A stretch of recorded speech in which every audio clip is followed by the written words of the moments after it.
Bonsoir, très heureux de vous retrouver à nouveau dans le cadre de cet exercice de redevabilité. Ça fait bien longtemps. Ce soir, nous avons le plaisir de recevoir Monsieur Jean-Lucien Boussa-Tongba, l'honorable Jean-Lucien Boussa-Tongba. Nous allons faire un focus sur les entreprises publiques. Est-ce que nos entreprises publiques peuvent aujourd'hui constituer l'épine dorsale sur laquelle le président de la République peut compter pour répondre aux préoccupations des Congolais? Avec Jean-Lucien Boussa, on va d'abord faire le diagnostic de ces entreprises, dans quel état elles sont aujourd'hui, quelle thérapie proposer, pour quel profil, et on parlera aussi de la disparité des rémunérations de mandataires parce que c'est un sujet qui revient souvent. Mais bien avant, je crois que vous êtes tous professionnels des médias. Vous avez vu le communiqué qui est sorti tout à l'heure du bureau du procureur de la Cour pénale internationale où des enquêtes seront ouvertes en République démocratique du Congo pour des crimes commis en juin, à partir de janvier 2022. Vous savez que nous parlons beaucoup du front judiciaire dans notre stratégie contre l'agression rwandaise dans l'est de la République démocratique du Congo. Vous avez vu que nous avions reçu, les présidents de la République avaient reçu en 2023 les procureurs de la CPI, et donc c'est dans les cadres de ces efforts diplomatiques, entre autres pilotés par le président de la République, qu'on pourra avoir des enquêtes parce que nous ne voulons plus que tous ceux qui ont commis des crimes dans l'est de la République démocratique du Congo, qui qu'ils soient, puissent rester impunis. Nous aurons sûrement l'occasion de revenir dessus avec les collègues du ministère de la Justice ou avec le vice-ministre chargé du suivi du contentieux international pour vous apporter plus d'éléments sur notre stratégie au plan judiciaire. Au plan diplomatique, nous aurons l'occasion de revenir notamment sur la dernière discussion qui a eu lieu à Luanda autour du médiateur angolais. Monsieur le ministre du Portefeuille, merci de vous joindre à nouveau dans cet exercice, ce n'est pas la première fois. Mais en premier, nous avons envie de savoir, ministère du Portefeuille, c'est quoi portefeuille? Parce que nous, dans l'imaginaire collectif, on sait que le portefeuille, c'est que les mamans godées, c'est que les mamans ont toujours à côté, mais pour ce qui concerne le gouvernement, qu'est-ce que ça représente le ministère du Portefeuille? Et après, nous pourrons évidemment évoluer dans vos mots introductifs avant de passer la parole aux professionnels des médias pour des questions. Vous avez la parole. Merci pour l'invitation. Je voudrais commencer donc par répondre à la première préoccupation.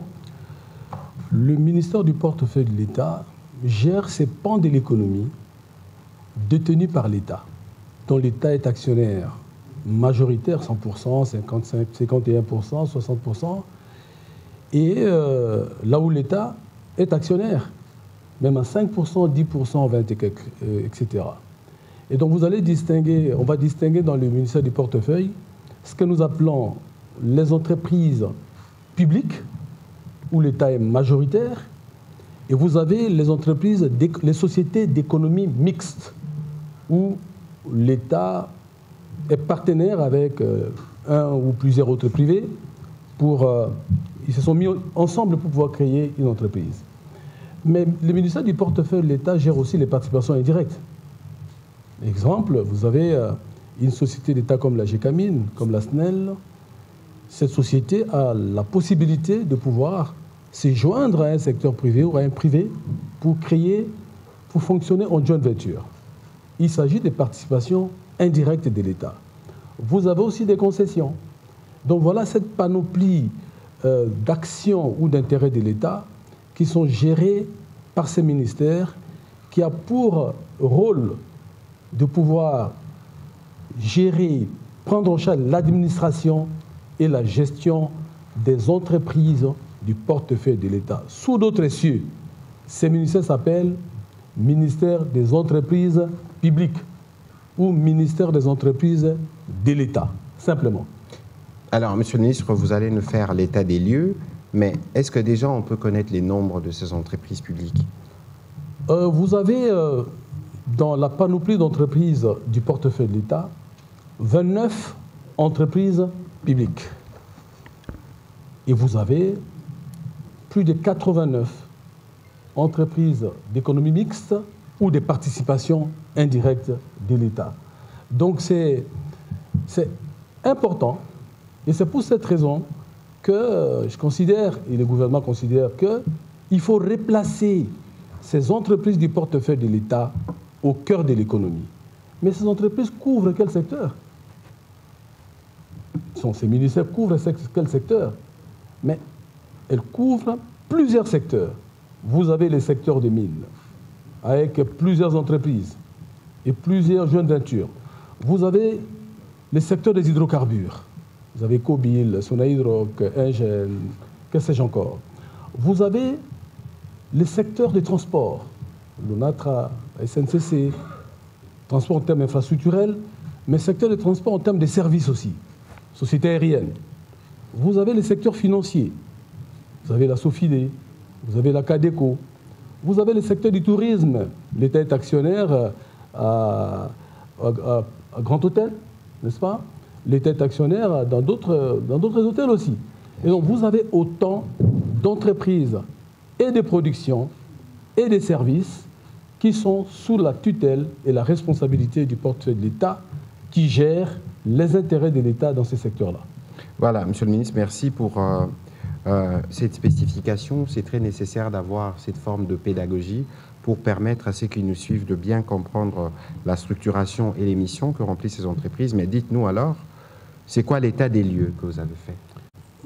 Le président, il plaît au président de la République, Madame la Première ministre, de me faire confiance pour présider aux destinées de ce ministère dans ce gouvernement. J'ai commencé par des consultations documentaires, consultations avec les mandataires publics, et je note tout ce que tout le monde sait. Je note, il y a un problème de manque de performance de l'ensemble des entreprises du portefeuille de l'État. Cela est traduit par les résultats que nous avons.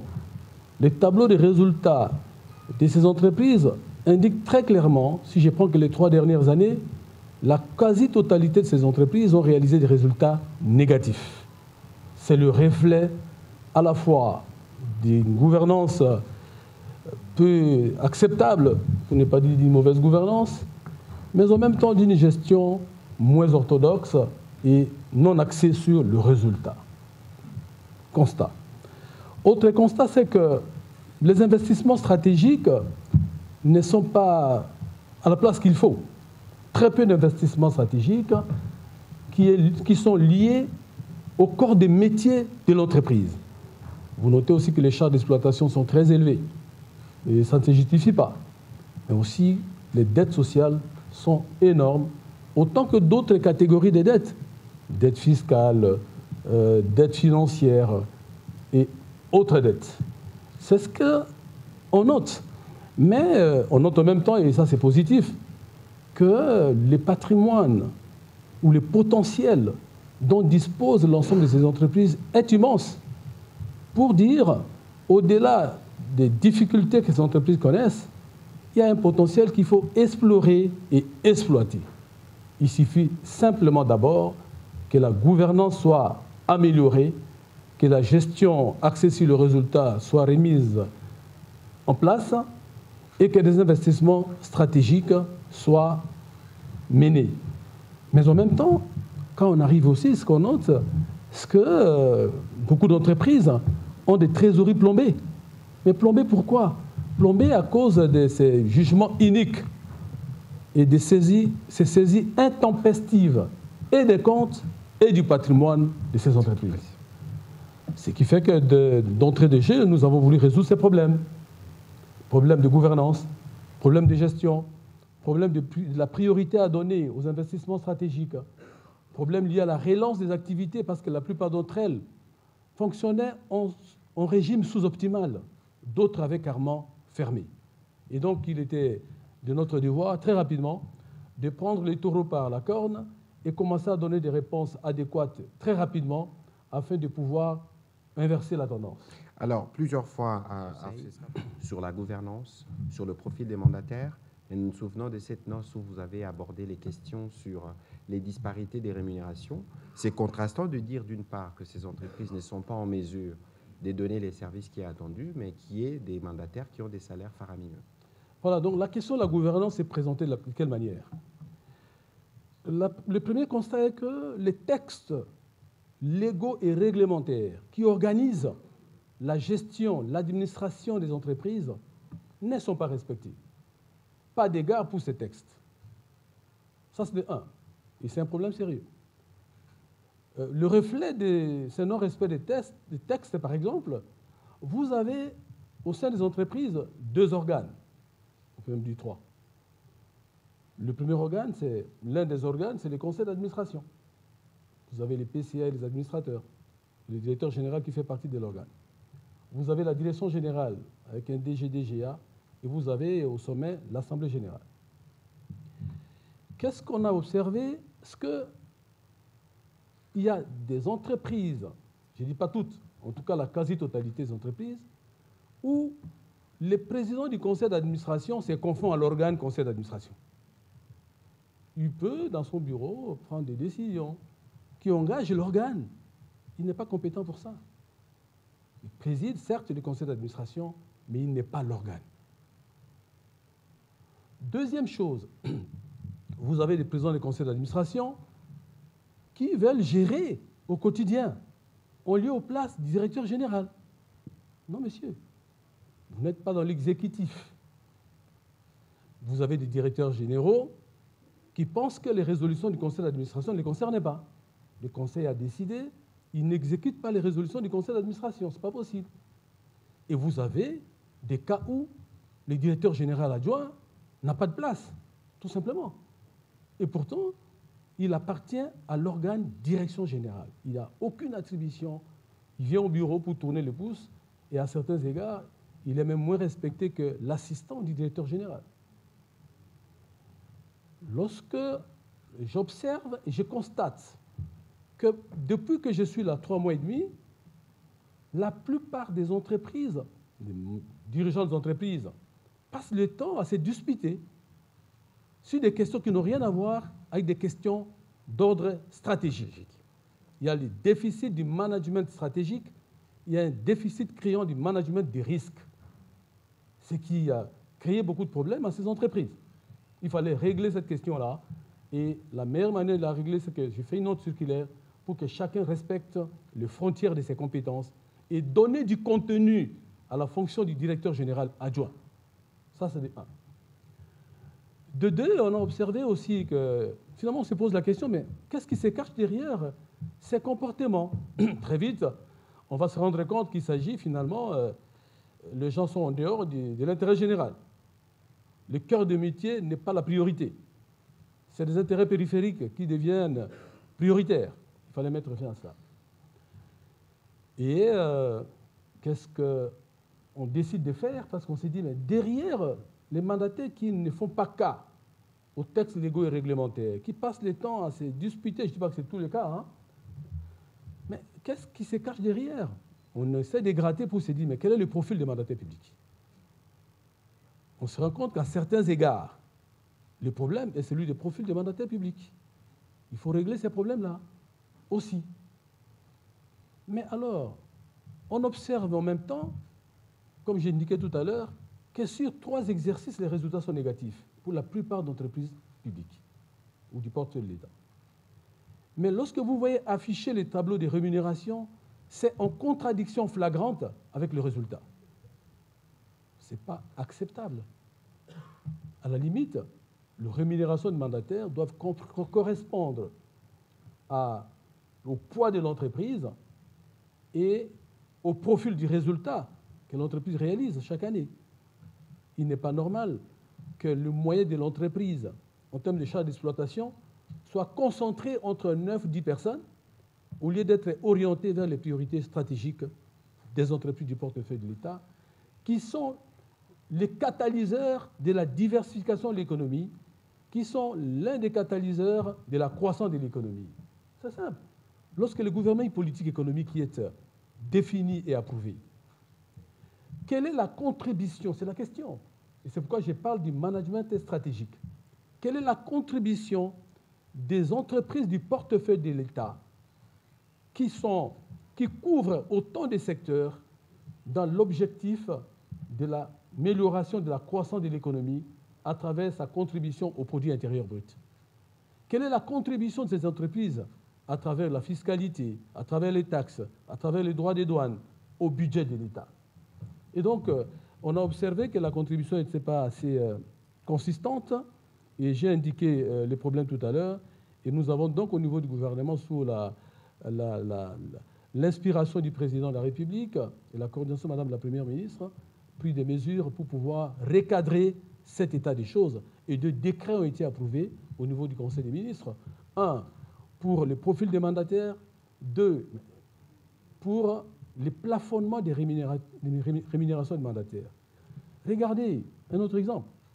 Comment voulez-vous qu'un commissaire aux comptes puisse être payé mensuellement comme un salarié? Ce n'est pas normal. Le commissaire aux comptes est payé sur base d'une prestation. Et c'est lorsque la prestation est réalisée qu'il est payé. Mais dans le régime que nous avons décidé, le gouvernement, de pouvoir remettre en cause, le commissaire aux comptes a un salaire mensuel. Et pourtant, un commissaire aux comptes peut être... Il est admis qu'un commissaire aux comptes puisse travailler dans 5, 6 entreprises. Alors, si vous êtes dans 6 entreprises, vous avez 6 salaires. C'est cela? Ah non, c'est des choses inacceptables. C'est pour cette raison que le gouvernement a décidé d'harmoniser le niveau de revenu. Un autre exemple, dans toutes les entreprises d'ici ou d'ailleurs, le président du conseil d'administration ne peut pas avoir un salaire au-dessus du directeur général. Pas du tout. Et donc, on a vu des cas où le PCA est mieux rémunéré que le directeur général. Et l'écart des salaires entre le PCA et le directeur général est énorme. Ce sont des questions de gestion qui ne peuvent pas être acceptées et le gouvernement a décidé de pouvoir harmoniser les différents barèmes. Voilà, merci beaucoup, M. le ministre, de l'action que vous avez amorcée pour ces premiers trimestres, même si vous êtes au gouvernement depuis plusieurs années, mais c'est à peine que vous occupez ces portefeuilles, du portefeuille, je me permets la tautologie. On va commencer cette série de questions avec Nous Madame. avons voulu régler ces problèmes de politisation, etc., par le recrutement méritocratique. Nous avons dit désormais, le recrutement des mandataires doit être fait sur base des critères. Et les critères sont bien définis. Ils tiennent compte des critères combinés, diplôme d'université, expérience professionnelle, expertise avérée, etc. Aujourd'hui, dans les critériums qui été adoptés par le gouvernement, on peut très rapidement, en quelques exemples, dire c'est lui qui, par exemple, veut devenir mandataire public dans le pays, il doit, s'il est docteur, ou il a fait un diplôme d'études approfondies, il a un diplôme d'études approfondies, il est requis pour lui une expérience professionnelle de 5 ans. Mais avoir occupé une fonction de direction dans une entreprise. S'il est licencié, l'expérience professionnelle, licencié ou équivalent, l'expérience professionnelle requise est de 7 ans. Mais il faut avoir occupé une fonction de direction, parce que c'est important. S'il est gradué, l'expérience de 10 ans est requise, mais comme j'ai indiqué tout à l'heure, il faut avoir exercé les fonctions de direction quelque part. Si il est auto-formé, n'est-ce pas, l'expérience requise est de 15 ans, mais après avoir occupé une fonction de direction quelque part. Mais nous acceptons aussi des compétences transférables. Quelqu'un qui a brillé, philosophe, historien, géographe, mais qui a brillé par la qualité de son management. Ce monsieur est appelé aussi à pouvoir diriger une entreprise du portefeuille de l'État. Mais cette fois-ci, le gouvernement a décidé aussi qu'il faut recruter à l'interne. C'est-à-dire que si vous avez 9 membres du conseil d'administration, ou 6, les tiers doivent provenir de l'entreprise. Je prends le cas de la RTNC, si vous avez 9 membres du conseil d'administration, les tiers doivent venir de la RTNC pour donner la chance à ceux qui travaillent de pouvoir espérer aussi atteindre le sommet. Et donc ça, c'est la réponse qu'on a pu donner. Que vous soyez culturel, politique, intellectuel, remplissez ces critères et je pense que pour nous, c'est très bon. Alors, là-dessus, je voudrais épingler aussi, et ça c'est à l'honneur du président de la République, chef de l'État, cette fois-ci, il est décidé, dans chaque conseil d'administration et direction générale, il faut obligatoirement au moins une femme. On ne dit pas une femme, au moins une femme, c'est obligatoire. Donc, lorsque il faut avoir des mandataires publics, il faut veiller au respect de cette de cette réglementation. Maintenant, c'est obligatoire. Avant, ce n'était pas obligatoire. C'est devenu obligatoire aujourd'hui. Et donc, je voulais donc répondre à cette question pour dire, mais on sort toujours d'une moule. On sort, on peut sortir de l'université, on peut sortir d'un parti politique. D'ailleurs, les partis sont faits pour conquérir le pouvoir et l'exercer.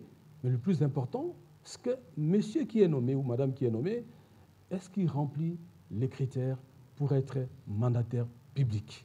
Je pense que cette question vient d'être réglée par le président de la République, chef de l'État. Voilà, vous avez parlé des Congo Airways, mais avant vous avez dit... la politisation. Non, j'ai répondu. Je posais la question de la politisation. On fait la politique pour conquérir le pouvoir et l'exercer. On va à l'université pour devenir un dirigeant. Eh bien, on s'exerce, on devient compétent, on est expert dans un domaine donné pour aller plus loin. Donc tout le monde est mis dans le même panier, pourvu que vous remplissiez les critères tels que définis par la réglementation en vigueur en la matière. Quelle est l'entreprise qui donne des bons résultats? Mais il y en a aussi, hein, ne vous en faites pas. Bon, je vais citer quelques-unes, mais on va dire qu'il a fait la publicité de telles. Je suis les parents de tous. Il y a quelques entreprises qui excellent par des meilleurs résultats, par des... Voilà, qui performent. Mais je pense que je ne vais pas les citer ici. J'attends encore qu'ils fassent encore mieux. Mais il y en a. Alors, concernant Congo Airways, je dois vous assurer que ça change et très bientôt nous allons avoir des résultats. Entre les 6 et les 7 novembre, le premier avion arrive. Le premier avion location arrive. Dans la semaine, avant la fin de la semaine, le directeur général AI de Congo Airways et quelques experts en la matière vont aller à Paris rencontrer les dirigeants de Air France parce qu'il faut louer 2 moteurs. Et donc, si c'est conclu, nous allons donc en novembre avoir 2 avions. On a beaucoup parlé de ces 1 400 000 $ qui ont été payés à une entreprise et qui ont fait jaser les uns et les autres et pour lesquels des décisions ont été prises contre le directeur général adjoint, entre autres. À ces propos, le directeur général intérimaire est déjà entré en contact avec cette société et les échanges se poursuivent. Les éléments en ma possession avant de commencer cette émission, c'est que l'avion sera là. Et à défaut d'avoir cet avion, ils vont rembourser cet argent. Je voudrais aussi dire qu'avant décembre, nous aurons par la SNCF, n'est-ce pas, un A319 qui va être acquis et qui sera mis à la disposition des Congo Airways. La perspective avant décembre, c'est que nous aurons au moins 3 avions. La perspective en 2025 est que la flotte va encore s'améliorer. Donc avec la nouvelle direction et l'impulsion donnée par la haute autorité de l'État, les solutions vont être données et je voudrais apaiser la population à cet effet. Merci. Voilà, merci beaucoup pour votre question. Le ministre des Hydrocarbures, Sakomi Molendo, a présenté vendredi dernier en Conseil une note qui résumait les différentes problématiques. Et d'ailleurs, il y a un terme qu'il a utilisé beaucoup pour parler d'infructuosité, parce que c'est des appels d'offres qui concernaient les secteurs pétroliers et tous ceux qui devaient soumissionner, parce que la procédure, elle est différente, elle est spéciale un peu par rapport à la procédure ordinaire. Et il y a eu infructuosité dans certains appels, donc il appelle pour le gouvernement de pouvoir relancer le processus. Je pense qu'à son retour, on pourra organiser un exercice où il pourra s'étendre abondamment pour expliquer les différents préalables et les points qui rentrent en compte dans l'examen des dossiers d'une telle sensibilité. Pour ce qui concerne la carte d'identité, il n'y a pas du mal. Il n'y a pas de mal à reculer lorsque, dans le ficelage du dossier, on a noté qu'il y avait des points à revoir. Donc il ne faut pas considérer que lorsqu'il y a des éléments qui ne sont pas conformes à certaines procédures, que le gouvernement devrait s'entêter parce qu'il y a une volonté. Mais quoi qu'il en soit, je pense qu'au niveau du ministère de l'Intérieur, la question est déjà relancée pour que très rapidement, cette question qui est centrale pour le développement du pays puisse trouver sa réponse. On va prendre rapidement la question de M. Izan.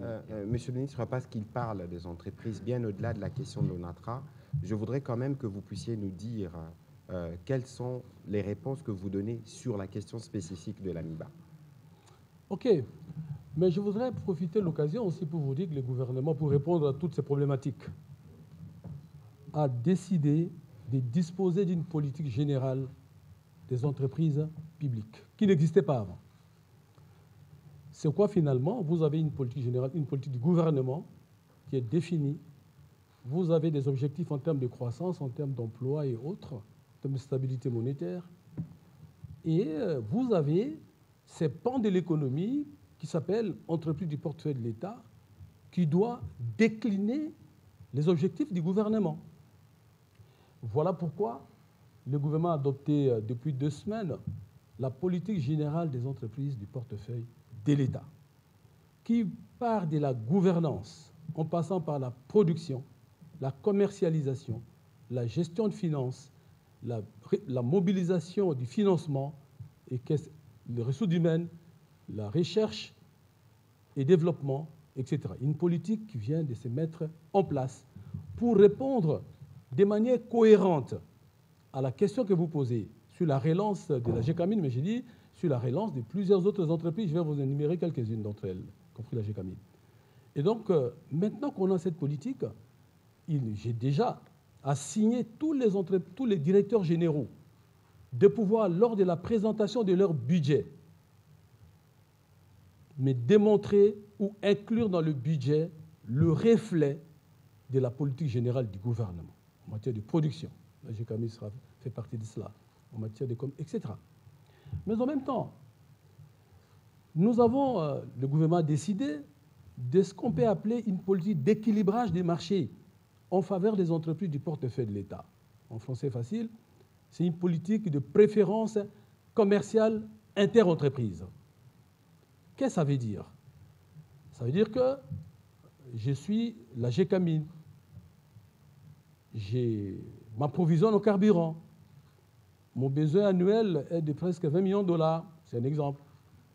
J'achète chez qui? Moi, je suis une entreprise publique. Il y a le groupe portefeuille qui existe. Et si, au niveau du groupe portefeuille, j'ai une entreprise qui vend du carburant, ça s'appelle Cobil, ça s'appelle Sonaïdroc, ça s'appelle Ingen, ou l'État 40%. La préférence devrait aller à conditions égales à l'entreprise du portefeuille de l'État. Nous sommes allés plus loin pour dire il y a des entreprises où l'État est actionnaire à 20%, 40%. Je prends un exemple simple. Kamoa, Coppers. L'État a 20% dans Kamoa. Le chiffre d'affaires de Kamoa en 2023, c'est 2,7 milliards de dollars américains. La projection en 2024, c'est 3 milliards de dollars américains. L'État a 20%. Le 20% de 2,7 milliards de dollars, ça me fait 540 millions de dollars. Comment j'ai fait pour avoir la maîtrise de la chaîne de production jusqu'à la vente du produit? Nous avons décidé que désormais, là où l'État est actionnaire, que le processus de sélection d'acheteurs implique l'État. Ça nous permet d'éviter que notre production ne soit vendue au rabais. Je reviens sur la GECAMIN. Nous avons aussi décidé que si Kamoa, par exemple, consommait quelque chose comme 90 millions de dollars de gasoil, mais nous avons 20% dedans. Les 20% de 90 millions, ça fait quoi? C'est 18 millions de dollars. Mais en tant que ministre du portefeuille, j'ai dit les 18 millions de dollars pour les achats du carburant doivent être accordés au partenaire qui est l'État et aux entreprises du groupe portefeuille. Ça permet d'améliorer le chiffre d'affaires des entreprises et par ces mécanismes de préférence inter-entreprises, de pouvoir, par les moyens du portefeuille, booster les entreprises du portefeuille de l'État au lieu de laisser courir les entreprises vers les banquiers, etc., etc. Alors, s'agissant de la Gécamine, oui, mais vous avez raison, comme j'ai indiqué tout à l'heure, ça rentre dans le même cadre. L'ONATRA rentre dans le même cadre. C'est vrai que l'ONATRA a des problèmes, mais le gouvernement est en train de trouver les réponses. Et moi, je suis l'action qui se pose au niveau de l'ONATRA. Je vois que beaucoup de chantiers sont ouverts. J'ai été, au nom du gouvernement, inaugurer les trains qui, après plus de 2-3 mois, voilà, ne faisaient pas la route du Congo central. Beaucoup de quais sont en train d'être réhabilités, modernisés. Et donc, au-delà de la perception que nous avons, il y a un travail de fond qui est en train d'être fait au niveau de l'ONATRA. Vous savez que l'ONATRA est une mastodonte. Et les charges accumulées depuis des années sont telles que pour espérer avoir des réponses rapides, adéquates, je ne dis pas qu'il faut beaucoup de temps, mais il faut de l'intelligence, de la détermination et de l'engagement. Et c'est ce qui se passe aujourd'hui. Demain, avec les VPM Transport, nous aurons une réunion sur l'ONATRA, justement, et on va aborder les sujets par rapport à la manière dont nous devons conduire les processus qui nous permet finalement de pouvoir remettre l'ONATRA comme entreprise structurante au cœur du développement infrastructurel de la République démocratique du Congo. Ce n'est pas le seul cas, la SNCC aussi. La SNCC aussi. Alors, autre question, relance de l'AMIBA. Mais pas plus tard qu'il y a 1 mois et demi, le gouvernement a décidé de pouvoir relancer l'AMIBA. L'AMIBA, c'est une entreprise d'économie mixte où l'État 80%. Mais quelqu'un dirait que ce n'est pas la première fois. Oui, oui. C'est une entreprise d'économie mixte où l'État 80% et le privé à 20%. Seulement, les réponses qui ont été données il y a 10-20 ans, c'était des réponses marginales. Pour une entreprise qui a un potentiel immense, mais qui avait des problèmes aussi sérieux, il ne fallait pas de réponses conjoncturelles. Il faut des réponses structurelles. Voilà pourquoi, sur le coût du plan de relance de l'AMIBA, il a fallu commencer par 70 millions de dollars. Le gouvernement a décidé de mettre 70 millions de dollars. Et la projection que nous avons faite en termes de business plan nous donne une perspective de rentabilité claire. Et d'ailleurs, avec mon collègue des finances, nous travaillons aussi pour que cet argent ne soit pas utilisé à d'autres fins. Et donc, nous allons, de manière parcimonieuse, sur instruction du président de la République, Madame la Première ministre, de pouvoir nous assurer que les 70 millions de l'ONATRA vont servir effectivement à l'AMIBA, vont servir effectivement à la relance de l'AMIBA. D'autres questions se posent aussi. Si l'État donne 70 millions de dollars, mais les partenaires qui avaient 20% donnent quoi? Ils croisent les bras. Il doit donner la quantité qui convient à sa participation à l'AMIBA. Sinon, nous allons considérer que son capital s'effrite et nous aurons, et le gouvernement a décidé là-dessus, on va demander une assemblée générale pour requalifier les parts sociales des uns et des autres. Donc, pour l'AMIBA, la machine est lancée et vous allez avoir des résultats. Le moment venu, je ne réponds pas à la question de l'honorable que je n'ai pas suivi et qui ne concerne pas mon secteur. Alors, voilà. En ce qui concerne la Gécamine, il y avait cette usine qui date de l'époque coloniale. Je pense que la technologie a évolué. Et même si on doit rentrer là-dedans, moi, ce n'est pas mon choix. Mon choix, vraiment, c'est de moderniser. Si on doit faire quelque chose de bien et de durable, il faut s'adapter à la nouvelle technologie. Et là-dessus, j'ai indiqué aux mandataires dirigeants de la Gécamine qu'il faut rentrer dans le corps des métiers, produire. Voilà. Voilà, on va prendre la question de la création, en tout cas, on soutient la démarche de la République démocratique du Congo, la création d'un tribunal spécial pour la RDC. Ici, la justice concerne tous les criminels. Je ne suis pas juriste et d'ailleurs, je pense que nous pourrons avoir un briefing spécifique sur le sujet pour aller dans le fond. Mais ici, il y a une volonté qui a été déjà exprimée dès le départ par le président de la République, c'est que les crimes qui sont commis dans l'Est de la République démocratique du Congo, tous les responsables doivent être sanctionnés. Si vous regardez l'action de la Cour pénale internationale à RDC, elle s'était beaucoup focalisée sur le tourisme. Et donc aujourd'hui, il faut considérer que c'est une avancée majeure pour nous parce qu'il est hors des questions que ces climats d'impunité puissent continuer dans un contexte général de répétition. Et donc vous voyez que nous avons, de ces points de vue, une bonne brèche qui nous a été lancée et une réponse qui est arrivée de la Cour pénale. On attendra donc avec nos experts parce que pour rappel, il existe au sein du ministère de la Justice une task force dédiée à toutes ces questions de justice, et cette task force travaille assidûment. Vous avez vu que les efforts ont été poursuivis par le ministre d'État Moutamba et son vice, mais c'est des efforts qui ont commencé depuis bien longtemps et qui impliquaient le président de la République lui-même, et y compris la ministre d'État de la Justice sortante. Et donc, nous, pour ce qui nous concerne, en tout cas pour ce qui concerne la justice au niveau de la République démocratique du Congo, tout sera fait pour qu'ensemble, les enquêtes puissent nous permettre d'identifier les criminels. Et quoi qu'il en soit, ils répondront soit devant Dieu ou devant les hommes. Merci, Excellence. Je suis tout à fait d'accord avec les diagnostics que vous venez de poser. Plusieurs questions en même temps. Allez-y. Alors, donc, à propos de la réforme de 2008, c'est vrai, la réforme est partie d'un constat selon lequel les entreprises publiques d'alors étaient considérées comme canards boiteux parce que le mot de gestion, certainement, n'était pas très bon, mais en même temps, il y avait une confusion entre les entreprises publiques de l'époque qui rendaient des missions de service public et les entreprises et sociétés commerciales. C'était ça le sens de la réforme. Mais aussi, la réforme avait permis de pouvoir changer un peu la structuration des organes. À l'époque, vous aviez un comité de gestion avec un PDG qui était lui-même président du comité de gestion. PDG, DGA, directeur administratif, directeur technique, administrateur, directeur financier.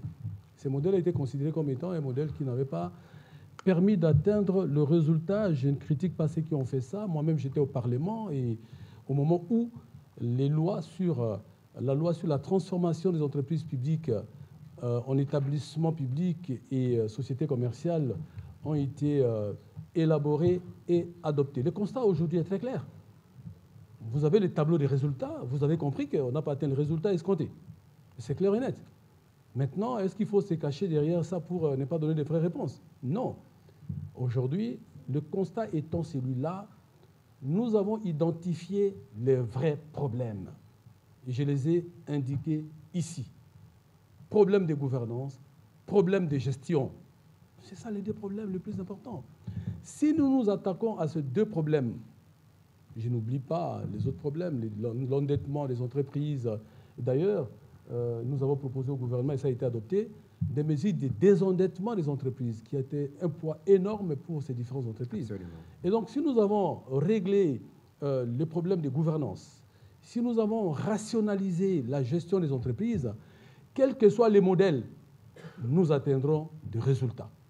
Et les profils des mandataires. Il n'y a pas de panacée. Il n'y a pas de panacée. Je prends le modèle chinois. Il n'est pas identique au modèle congolais. Le modèle sud-africain est différent du nôtre. Le modèle ivoirien est différent du nôtre. Mais lorsqu'on compare ces entreprises-là, on sent que la différence réside dans la qualité du management, dans la qualité de la gouvernance et dans la qualité de la gestion. Voilà la différence. Et donc, pour ma part, il faut, et le gouvernement a bien fait de pouvoir le faire dès à présent, c'est d'insister sur l'amélioration de la gouvernance, amélioration de la gestion, la qualité du mandataire, le contrôle avec les audits. Nous avons commencé les premiers audits avec Congo Airways. Ça nous a donné des résultats. Il y a une deuxième mission d'audit qui sera envoyée très bientôt dans une société minière. Et nous allons, pour 2025, mettre un accent particulier sur cette question de contrôle-évaluation. Et je pense qu'avec des mandataires qui auront compris la leçon, que ça ne blague pas maintenant, on va aller plus loin. Voilà. Alors, le SINAT, c'est vrai. Le potentiel, en termes de gisement dont dispose SINAT, c'est un potentiel qui va aller jusqu'à plus de 60 ans d'exploitation. Même si on installait une usine qui avait la capacité de produire 1 200 000 tonnes. Aujourd'hui, la capacité de SINAT, telle que ça a été construit en 1974, 50 ans aujourd'hui, n'est-ce pas, est de 300 000 tonnes. Depuis 13 ans, SINAT ne produit aucun sac de ciment. Et moi, je suis descendu là-bas pour voir comment permettre d'améliorer l'offre de ciment à partir d'une entreprise tenue par l'État de façon majoritaire. On est en face de deux choix. Le premier choix est de considérer, OK, on garde l'usine telle qu'on cherche à réhabiliter, à moderniser. Question, mais ça sera pour combien de temps que ça va durer? Et ça sera pour quelle capacité de production? d'une part, et puis, mais quel sera le niveau des charges d'exploitation pour des vieilles machines qui datent de 50 ans? À plus de 40 ans, je veux dire, l'équipement est complètement amorti, et physiquement et comptablement. Donc, c'est le premier choix. Ces modèles-là nous ont amené à un coût estimatif de 28,5 millions de dollars américains. Moi, j'ai dit, ces modèles-là ne permettent pas de pouvoir résister dans le temps, n'est-ce pas? Et le second modèle, c'est de dire, est-ce qu'on ne peut pas ouvrir le capital et faire appel à des partenaires privés qui ont des ressources fraîches, alors que l'État a un patrimoine, a des jugements importants. Troisième possibilité, mais si, malgré tout cela, il n'y a pas d'actionnaires qui sont prêts à venir, est-ce qu'on ne peut pas utiliser notre mécanisme, les BOT, Build, Operate and Transfer?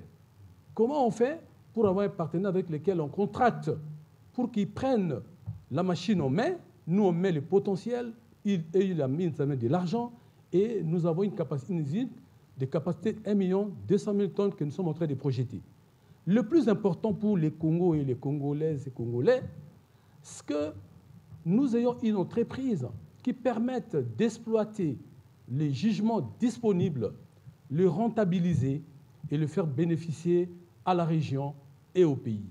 Les externalités positives que vont dégager le fait de disposer d'une usine pimpant neuve sont telles que l'État va se retrouver en termes d'impôts et taxes, en termes de droits des douanes, en termes d'emplois nouveaux à créer, etc., etc., et en termes de faire notamment, j'ai indiqué tout à l'heure, sur les autres secteurs d'activité. C'est le modèle que nous sommes en train de préparer, et j'ai la dernière réponse mercredi parce qu'il y a un actionnaire qui a 9%.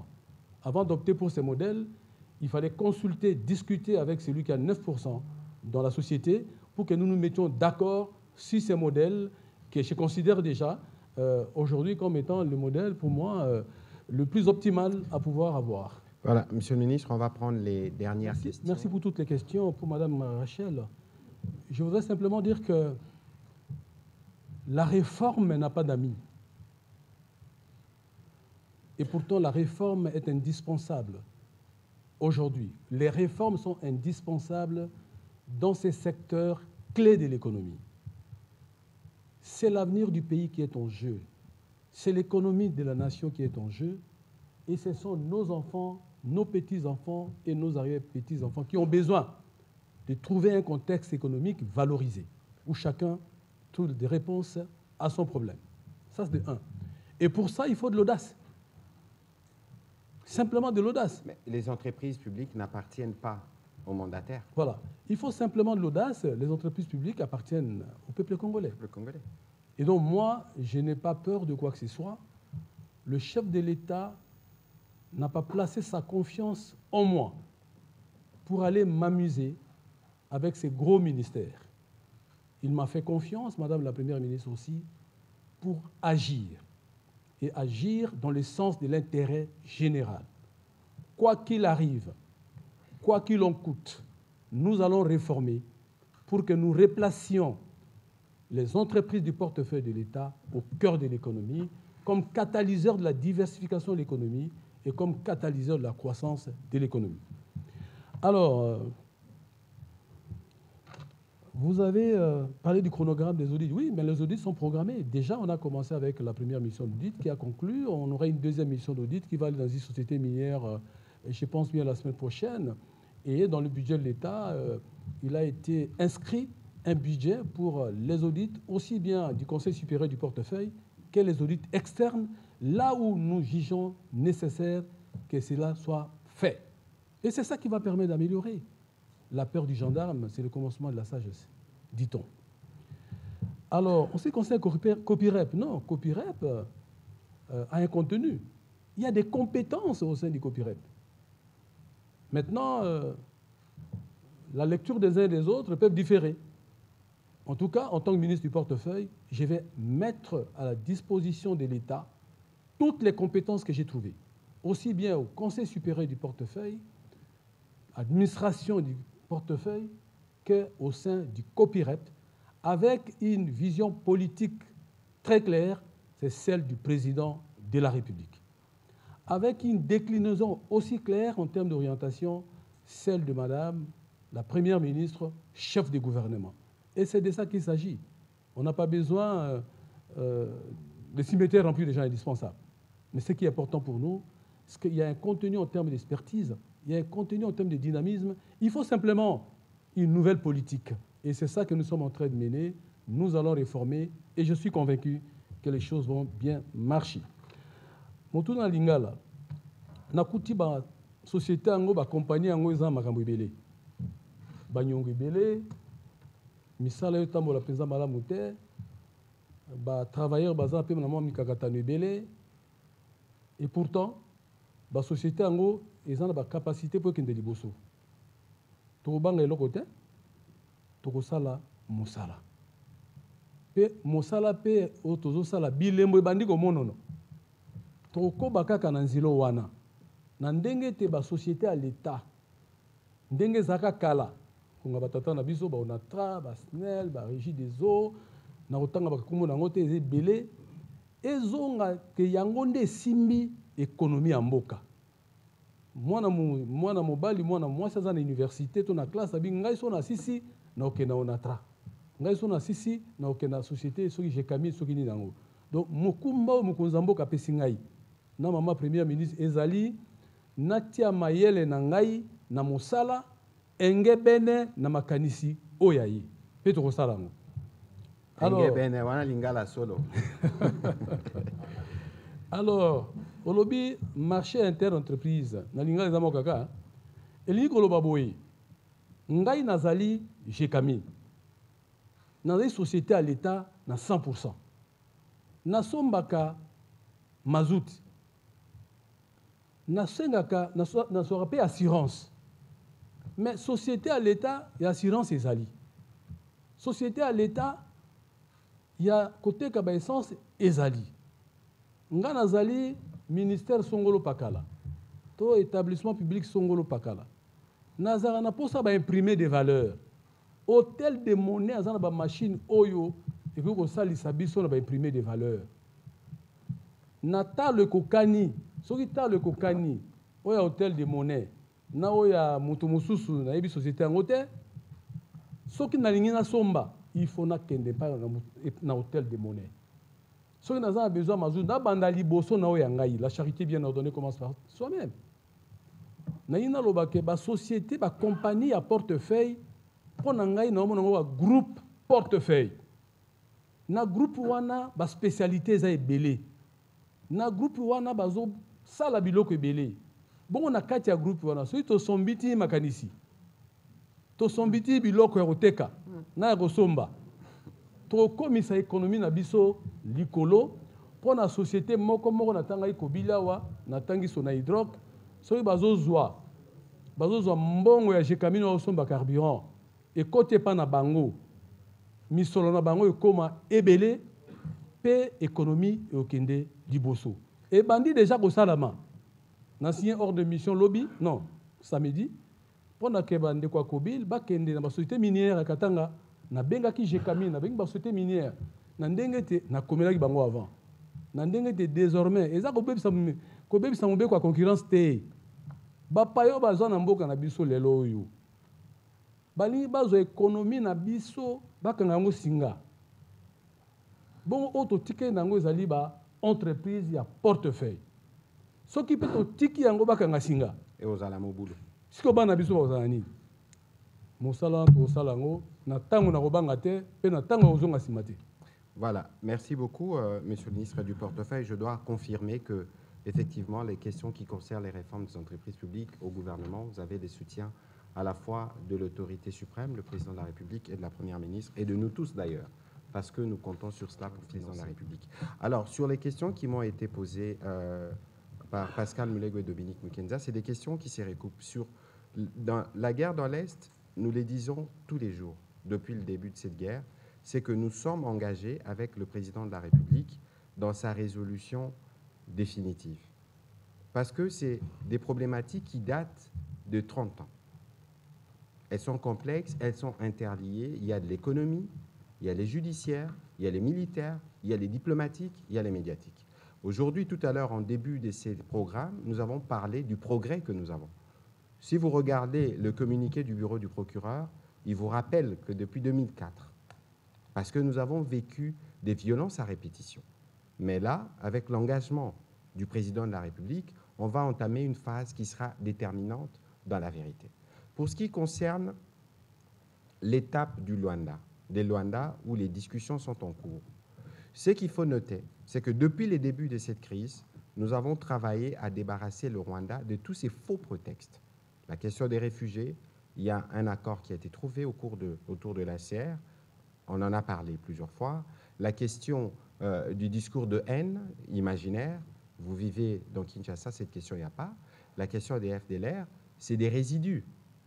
C'est des résidus qui ne représentent véritablement pas un problème de sécurité pour le Rwanda, si ce n'est un prétexte pour vouloir garder la main sur l'exploitation de nos ressources. Vous avez suivi ce que Mme Bintou a dit récemment. Mais parce que c'est un prétexte, il faut qu'on s'en débarrasse, comme on s'est débarrassé de tous les autres prétextes. C'est cela le sens de la discussion. Vous avez suivi l'interview du président de la République à Bruxelles, où il disait on va discuter avec eux pour voir comment on va terminer. Et donc aujourd'hui, nous avons avancé. Si vous lisez les derniers comptes rendus de la réunion des Luanda, où autour de la médiation, les plans ont été harmonisés, envoyés en tout cas. Nous avons tenu sur la concomitance et la simultanéité, et ça a été acté, et nous attendons de voir de la médiation un plan qui sera présenté au ministre, ce qu'on appelle CONOPS, un plan opérationnel de l'exécution de ce qui a été convenu, qui sera présenté. Donc nous ne manquerons pas de revenir sûrement avec ma collègue des Affaires étrangères pour vous donner des éléments plus précis. Ici, ce qu'il faut comprendre, c'est que nous avançons. Le temps de la diplomatie, il est certes lent, mais nous avançons. Si je vous ai donné tout à l'heure les progrès que nous avons enregistrés au plan judiciaire, pour la première fois, regardez ce qui s'est passé à Arusha. Donc il faut considérer que nous sommes sur la dernière ligne droite qui va nous permettre de régler la problématique principale de la guerre, mais aussi d'apporter des solutions, parce qu'il y a la question du PDDRCS, il y a la question, on a créé la réserve armée des défenses, toutes ces institutions-là ont été créées dans les besoins d'apporter une solution durable à la problématique de l'Est. Sur l'autre volet de votre question, vous avez suivi la Première ministre dans son exercice récemment, où elle a abordé toutes ces questions. La stratégie du gouvernement repose sur un seul principe, les dialogues. Les dialogues ont été ouverts avec différents corps sociaux, les sous-secteurs de l'éducation, les sous-secteurs de l'enseignement supérieur et même de la santé.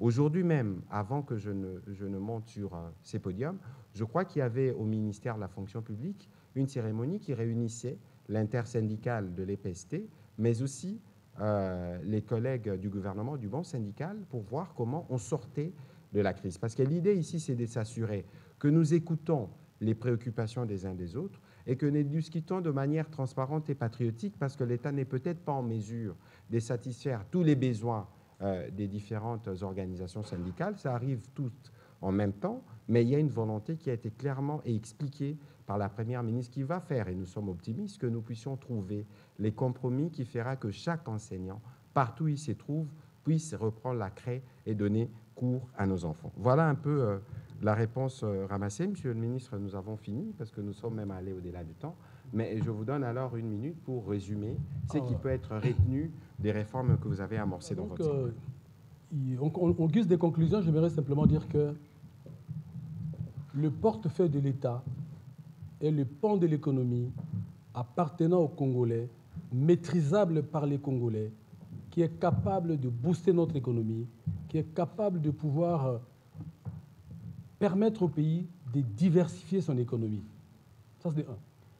Les difficultés que nous avons à ce niveau, sinon les défis qui sont à relever, sont à même d'être relevés. Il n'y a pas de défi insurmontable. Pas du tout. Et donc, pour ce faire, nous allons continuer à accélérer sur l'amélioration de la gouvernance. Absolument dans tous ces compartiments.